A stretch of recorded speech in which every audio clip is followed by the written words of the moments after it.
Uy, nga pala, teka muna. Ano? Diyan pala sa Divisoria, nagkakahigpitan dyan. Aba, napakahigpit na pumalit na CEO dyan. Yung CEO? Oo. Kilala mo yan? Napaka-lupit. Lupit talaga. Sa mga magnanakaw. Alam mo naman sa Divisoria, di ba? Maraming mga tindang prutas dyan, maraming tindang vegetable. Gulay, oh. Siyempre, maraming nagkalat ang mga magnanakaw dyan. Oo. Humikpit yung CEO. Paano naging Nakahuli sila ng 3 magnanakaw ng vegetable. mga gulay? Oo, pinasok nila sa loob ng presinto. Kinuli, ha? Kitang-kita ko pangyayari. Oo. Ang sabi nung pinakamataas si Colonel, sabi niya, papasukin lahat sa mga magnanakaw na yan. Ano, inisa-isa niyang pinapasok? Inisa-isa niya pinapasok. Oh. Pagkatapos, kung ano ang ninakaw nilang gulay, ipapasok natin sa puwit. Ba, ang tapang talaga nung... Matapang. Oo. Tapos nung matapos sa magsalita, pinasok na yung nagnakaw ng talong, tol. Talong yung ninakaw niya? Aba!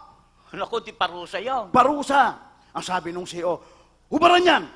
Pinahuba! Pinahubo siya. Ba? Tumuwad ka! Tumuwat? Hawak-hawak ng CEO yung talong eh. Oh. Binuwelong ganun. Sinabi niya, ah! Sabi ng tao. Di, ang sakit na. Napakasakit eh. Tapos yung pangalawa, tinawag, sino yung pangalawang magnanakaw?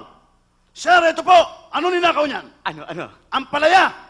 Naku, hirap nun ah. Napakahirap nun ang palaya yung buwisit. Ang palaya? Oo. Ano? Abay nung sinabi, nasan yung ampalaya mo? Ito po, sir. Abay, nakatawa. Tumatawa yung pangalawang magnanakaw? Nakangiti pa, sabi gano'n. Ito po, sabi niya gano'n. Tarantado ka, sabi nung CEO, ang palaya tong ninakaw mo, papasok ko sa puwit mo, bakit ka nakatawa? Sumagot yung nung nagnakaw nung ampalaya. Ang sabi? Ang sabi niya, paano po yung kasunod ko, langka ang ninakaw? Pambira ka lang ka pala eh. Anong masakit yun?